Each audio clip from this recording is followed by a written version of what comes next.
नमस्कार मित्रों, आज की कहानी हमें बताती है कि ईर्ष्या मनुष्य को नीचे गिरा देती है, जबकि धैर्य और ज्ञान इंसान को ऊंचा उठाते हैं। एक गांव का पुजारी कई सालों से पूजा पाठ करता आ रहा था। लोग भी उसका बड़ा आदर करते थे। एक बार की बात है, उस गांव में एक संत आए। संत के प्रवचनों से लोग प्रभावित होने लगे। यह देखकर पुजारी के मन में बड़ी जलन हुई। पुजारी सोचने लगा, अब लोग मुझे भूलकर उस संत के पीछे भाग रहे हैं, ये कैसे हो सकता है। यह पुजारी को बड़ा नागवार गुजरा। पुजारी ने लोगों से कहना शुरू किया कि यह संत कोई ज्ञानी नहीं बल्कि ढोंगी है, इनके चक्कर में मत आना। पुजारी संत को नीचा दिखाने का उपाय सोचने लगा और उसके दिमाग में एक आइडिया आया। उसने अपने हाथ में एक चिड़िया का बच्चा छुपाया और भीड़ के बीच में संत के सामने पहुंच गया।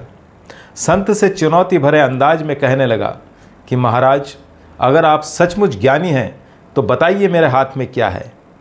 लोगों की भीड़ यह सुनकर सांसें रोककर खड़ी थी कि देखते हैं अब क्या होता है। इधर पुजारी यह सोचकर गया था कि संत कहेंगे कि तुम्हारे हाथ में जिंदा चिड़िया का बच्चा है तो मैं चिड़िया को दबाकर मार दूंगा, और अगर कहेंगे कि चिड़िया मरी हुई है तो मैं इसे जिंदा ही छोड़ दूंगा। हर हाल में संत को हारना पड़ेगा, उनकी बात को झूठा सिद्ध करके ही रहूंगा। तभी संत बोल पड़े कि बेटा, पक्षी की जिंदगी तुम्हारे हाथ में है। इतना सुनते ही सभी लोग स्तब्ध रह गए। संत का उत्तर इतना सत्य और स्पष्ट था कि पुजारी की सारी चालाकी बेकार हो गई। वो शर्म से पानी पानी हो गया।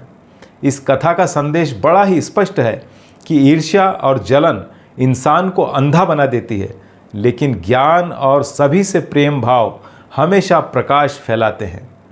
याद रखिए, हमारा भविष्य, हमारी खुशियाँ हमेशा हमारे ही हाथ में होती है।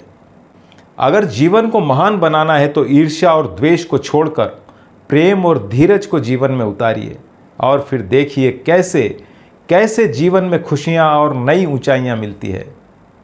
तो मित्रों, जल्द मिलते हैं नई कहानी के साथ। नमस्कार।